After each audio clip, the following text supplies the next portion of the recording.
SSC JE 9 अक्टूबर का examination day 1 मतलब shift 1 में हुआ, ठीक है ना। मैं बहुत शॉर्ट में आपको बता देता हूं आज के पेपर में क्या क्वेश्चन रहे, क्या चीजें रही, ठीक है ना, बच्चों का क्या कहना है, सारी बातें मैं बता देता हूं। मेरा इसमें अपना कोई रोल नहीं होगा, ठीक है ना, मेरी अपनी कोई राय नहीं है, जितने भी स्टूडेंट्स की तरफ से जो भी बात आती है उसको मैं बता देता हूं। इसमें एक एडिशनल बात ये बता देता हूं कि जैसा भी स्टूडेंट्स ने बताया कि जैसे जैसे क्वेश्चन पेपर के अंदर आए हैं उससे रिलेटेड मैंने आप लोगों के लिए एक सेशन कर दिया है ऑन यूट्यूब, ठीक है ना, और उससे रिलेटेड जो भी टॉपिक से रिलेटेड क्वेश्चन थे या जैसे जैसे बच्चों ने बताया उससे रिलेटेड क्वेश्चन जो भी मेरे पास अवेलेबल थे मैंने उन्हीं क्वेश्चंस को लेते हुए आप लोगों के लिए एक सेशन कर दिया, आप जरूर देख लीजिएगा। जो पीडीएफ आप लोगों के पास मेरे टेलीग्राम ग्रुप में आएगी, ठीक है ना, उसी पीडीएफ पे जब आप इस इमेज के ऊपर क्लिक करेंगे तो डायरेक्टली आप उसी क्लास में चले जाएंगे, ठीक है। पीडीएफ आपको मिल जाएगी Shubham Agarwal sir text book मेरे टेलीग्राम ग्रुप से, अगर नहीं ज्वाइन किया तो ज्वाइन कर लीजिएगा, वीडियो की डिस्क्रिप्शन में इसका लिंक दिया गया है, ठीक। देखिए शिफ्ट 1 की अगर मैं बात करता हूं, देखिए हमें एक चीज पता है कि बच्चों का कहना यह है कि जो नॉन टेक्निकल पार्ट था उसमें रीजनिंग जो है काफी लेंदी आई थी, ठीक है, तो लेंदी थी तो थोड़ी ज्यादा टाइम कंज्यूमिंग थी। वहीं पे जीएस का जो पार्ट है बच्चों को थोड़ा टफ लगा, इसलिए यहां पर जो नंबर ऑफ अटेम्प्ट है स्टूडेंट की तरफ से जीएस के सेक्शन के अंदर काफी कम रहे। लेकिन टेक्निकल की बात रहे तो जो सिविल इंजीनियरिंग का पार्ट था उसको बच्चों ने मॉडरेट कहा है, एक दो बच्चों ने ईजी भी कहा है और एक दो बच्चों ने हार्ड भी कहा, लेकिन ज्यादातर बच्चों ने मॉडरेट ही कहा है।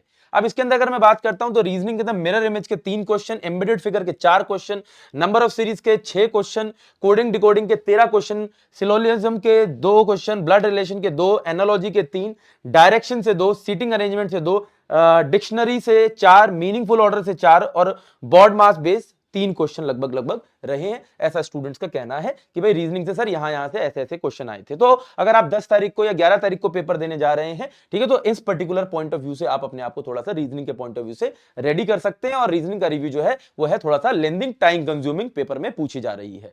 वहीं पे अगर मैं बात करता हूं तो देखिए टेक्निकल का जो पार्ट था, ठीक है ना, कंसेप्चुअल क्वेश्चन 80 से 85% और न्यूमेरिकल क्वेश्चन करीब 20 से 25%। मतलब जैसे कि अगर मैंने जब बच्चों से ज्यादातर पूछा तो उन्होंने यही कहा कि सर इसमें जो पेपर हुआ है इसमें करीब 85 क्वेश्चन जो है अपने, ठीक है ना, वो कंसेप्चुअल रहे, ठीक है ना, और अगर वहां पे बात करता हूं तो 15 क्वेश्चन एटमोस्ट न्यूमेरिकल रहे होंगे। और ऐसा ही प्रीवियस ईयर एनालिसिस भी कहता है सिविल इंजीनियरिंग के अंदर, तो कोई पेपर के अंदर एकदम से ड्रास्टिकली ऐसा नहीं था कि बहुत ज्यादा कोई न्यूमेरिकल आ गए हो, ठीक है ना। और एक्सपेक्टेड क्वेश्चन कैसे रहे, देखिए ज्यादातर बच्चों ने जो मुझे लिखकर भेजा ये उसी के स्क्रीनशॉट्स हैं कि सर पार्टिकल बोर्ड एंगल पूछा था, एस्टिमेट से ज्यादा क्वेश्चन ज्यादातर बच्चों के कहने हैं कि था कि हैं, लेकिन एक आध बच्चे ने ऐसा भी कहा कि नहीं थे, ठीक है ना, लेकिन एस्टिमेट काफी उभर कर आया है, एज अ मेजर सब्जेक्ट उभर कर आया है। स्क्रैप वैल्यू से सवाल पूछा गया था, ठीक है ना, ब्रिक का साइज पूछा गया था, आईएस कोड से ज्यादा क्वेश्चन नहीं थे इस बार, ठीक है ना, वीनर पार्टिकल बोर्ड पर क्वेश्चन थे, सल्फेट रेजिस्टिंग सीमेंट का यूज पूछा था, पंप से 2 क्वेश्चन थे, बेंडिंग मोमेंट से 2 क्वेश्चन थे, जीएस के अंदर भी रॉक से रिलेटेड 2 क्वेश्चन थे। तो आपके सिविल इंजीनियरिंग के अंदर, ठीक है ना, आपके स्टोन वाले पार्ट से कॉमन भी हो जाते हैं, तो आप चाहें तो उसको सिविल के पार्ट में रख लें चाहे जीएस के पार्ट में रख लें, ठीक है ना। और नेट एरर से क्लोजिंग एरर से क्वेश्चन था, मैग्नेटिक डिफ्लेक्शन से क्वेश्चन था, ठीक है ना, और आपसे पूछा गया था इरिगेशन से रेनफॉल को इंक्रीज करने से ड्यूटी पर क्या फर्क पड़ेगा, क्लासिफिकेशन ऑफ टिम्बर पे यानी कि मॉडुलस ऑफ इलास्टिसिटी के बेसिस पे क्वेश्चन था पेपर के अंदर, ठीक है। ज्यादा एक बच्चा है यहां पर, इनका नाम है योगेश काप्टे और महाराष्ट्र से हैं, ठीक है ना, इन्होंने 100 में से 81 क्वेश्चन जो है अटेम्प्ट किए हैं, ठीक है ना। इसके अंदर इनका कहना था कि सेंटिसिमल सिस्टम के ऊपर भी सवाल पूछा गया है, और ये थोड़ा सा इनको लगा कि थोड़ा सा ट्रिकी हो सकता था। लेकिन मैं आपको बताऊं जो सर्वेइंग का सेशन मैंने आपको कराया था, revision session plus 120 plus question का, तो उसके अंदर सेंटिमिसल सिस्टम के ऊपर भी क्वेश्चन कराया गया है। अगर बच्चों आपने मिस किया है तो इसको जरूर कर लें उस सेशन के अंदर जाकर, ठीक है ना, हो सकता है इन्होंने वो सेशन ना किया हो।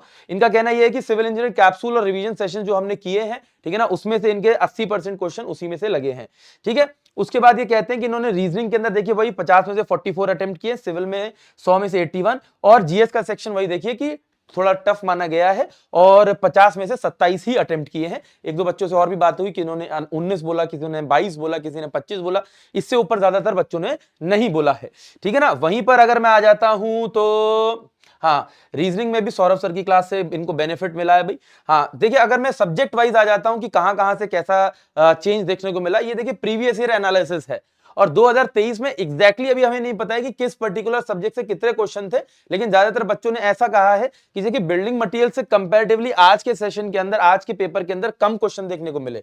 एस्टिमेशन एक मेजर सब्जेक्ट की तरह उभर कर आया, काफी ज्यादा क्वेश्चन थे, ठीक है ना। स्ट्रेंथ ऑफ मटेरियल से यूजुअली जितने आते हैं वैसे ही क्वेश्चन थे, स्ट्रक्चर एनालिसिस से भी यूजुअली, ठीक है ना। आरसीसी भी एक मेजर सब्जेक्ट की तरह उभरा, ठीक है ना, बहुत ज्यादा क्वेश्चन तो नहीं, लेकिन जितने आते हैं एज यूजुअल टाइप, ठीक है ना। स्टील से यूजुअल क्वेश्चन जितने आते हैं, जियो टेक्निकल इंजीनियरिंग यानी कि सॉइल मैकेनिक्स से ज्यादा क्वेश्चन आए हैं, ठीक है। तो एक मेजर सब्जेक्ट की तरह उभरा है, ठीक है ना। वहीं पर अगर मैं बात करता हूं, अगला है ट्रांसपोर्टेशन। तो ट्रांसपोर्टेशन में एक हाईवे आ जाता है और एक रेलवे आ जाता है।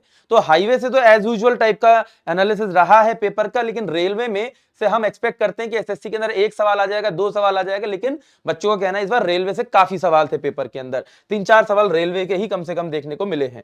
सर्वेइंग की अगर बात करते हैं तो यूजुअली जितने सवाल आते हैं, ठीक है ना, इरिगेशन का भाई एज यूजुअल रहा है, फ्लूइड मैकेनिक्स का एज यूजुअल रहा है, लेकिन इन्वायरमेंट के अंदर सॉलिड वेस्ट मैनेजमेंट से बेसिकली 4-5 क्वेश्चन आ गए हैं। तो इन्वायरमेंट के अंदर सॉलिड वेस्ट काफी उछाल देके गया है पेपर को, और हम ये कह सकते हैं कि यूजुअल से ज्यादा क्वेश्चन पूछे गए हैं इन्वायरमेंटल इंजीनियरिंग में, ठीक है। वहीं पे अगर मैं आगे बढ़ता हूं ठीक है, तो ये सारा का सारा एनालिसिस जो भी बच्चों ने कहा है, जो भी फीडबैक है, वो सारा आप मेरे टेलीग्राम ग्रुप से एज अ पीडीएफ डाउनलोड कर सकते हैं।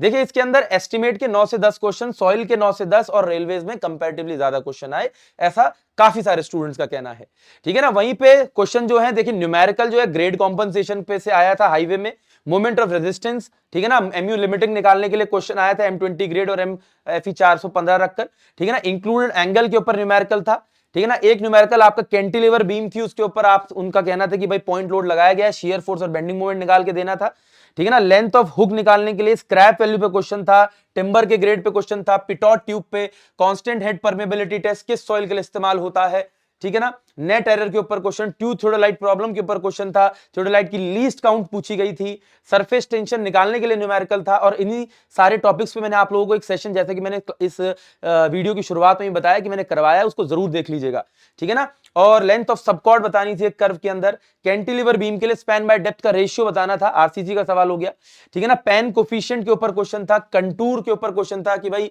कंटूर का ये वाला मेथड किसके लिए इस्तेमाल होता है, जैसे टेक्योमेट्रिक मेथड के ऊपर था, हिली एरियाज में इस्तेमाल होता है, ठीक है ना। सिलेंडर रेशियो के ऊपर क्वेश्चन था, और ब्रिक साइज पूछा गया था, फटीक पे क्वेश्चन था, टोपैज की हार्डनेस पूछी गई थी 8, टाइम फैक्टर के ऊपर क्वेश्चन था, नाइट्रेट की परमिसिबल लिमिट पूछी गई थी, स्लिप फैक्टर पे क्वेश्चन था, लिक्विड लिमिट पे क्वेश्चन था, 20 year road plan, Nagpur road plan के ऊपर क्वेश्चन था, ठीक है ना। फुटिंग के ऊपर एक न्यूमेरिकल था, ठीक। और यहां पर देखिए इस बच्चे ने भी कोई अपना लिखकर भेजा है, और इसमें कुछ अलग इन्होंने बताने की कोशिश की हो।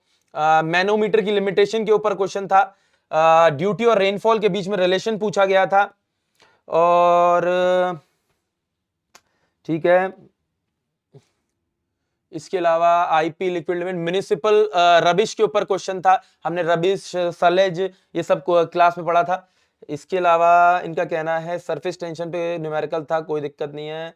हाँ, लेवल क्रॉसिंग के ऊपर क्वेश्चन था, फेलियर ऑफ डैम के ऊपर क्वेश्चन था, ठीक है ना। एक रिटेनिंग वॉल के ऊपर आपसे ये पूछा गया था कि के और केपी की coefficient of earth pressure in active condition and passive condition निकाल के दे दीजिए, ठीक है। और आपसे एक सवाल था इफेक्टिव डेप्थ आपको बतानी थी, maximum compressive strain in rectangular beam under bending के ऊपर क्वेश्चन था, एफ्लोरेसेंस की कंडीशन के ऊपर क्वेश्चन था, और कॉशनरी रोड साइन के ऊपर क्वेश्चन था। तो ये सारे क्वेश्चंस आप लोगों से बेसिकली पूछे गए हैं पेपर के अंदर।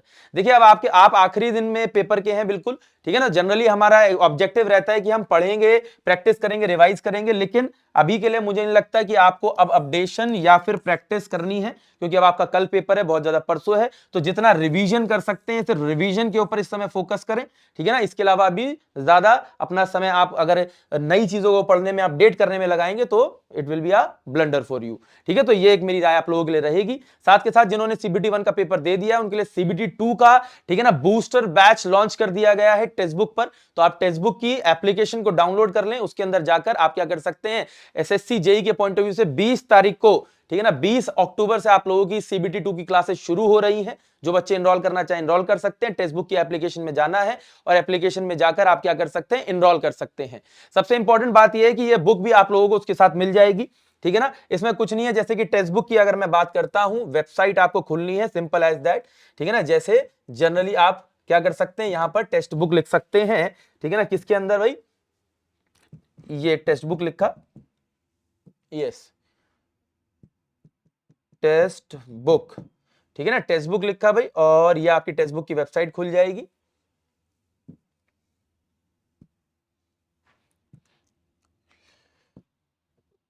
ये अब इसके अंदर अपना सुपर कोचिंग चूज कर लीजिए।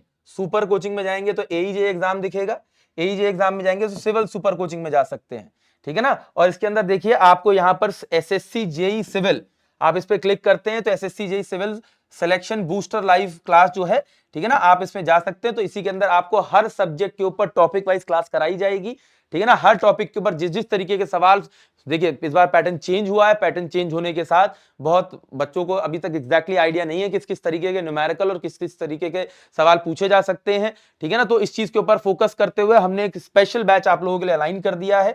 सॉइल मैकेनिक्स से लेके हर एक सब्जेक्ट के ऊपर स्पेशली क्लास कराई जाएंगी। जैसे फॉर एग्जांपल मैं सॉइल मैकेनिक्स की बात करता हूं तो सॉइल प्रॉपर्टीज, फिर soil classification, structure, effective stress, compaction, consolidation, हर एक टॉपिक को कवर करेंगे। हर एक टॉपिक पे अलग जिस जिस तरीके के सवाल बन सकते हैं करेंगे, ठीक है ना। और इसके साथ साथ ध्यान देने की बात क्या है कि इसी के साथ आपको पीवाईपी की बुक भी, इसी के अंदर टेस्ट सीरीज भी लॉन्च कर दी गई है ताकि आप एप्लीकेशन पे जाएं, टेक्स्ट बुक की एप्लीकेशन में जाकर आप क्या कर सकते हैं, लेटेस्ट पैटर्न के बेस्ड आप टेस्ट सीरीज भी लगा सकते हैं।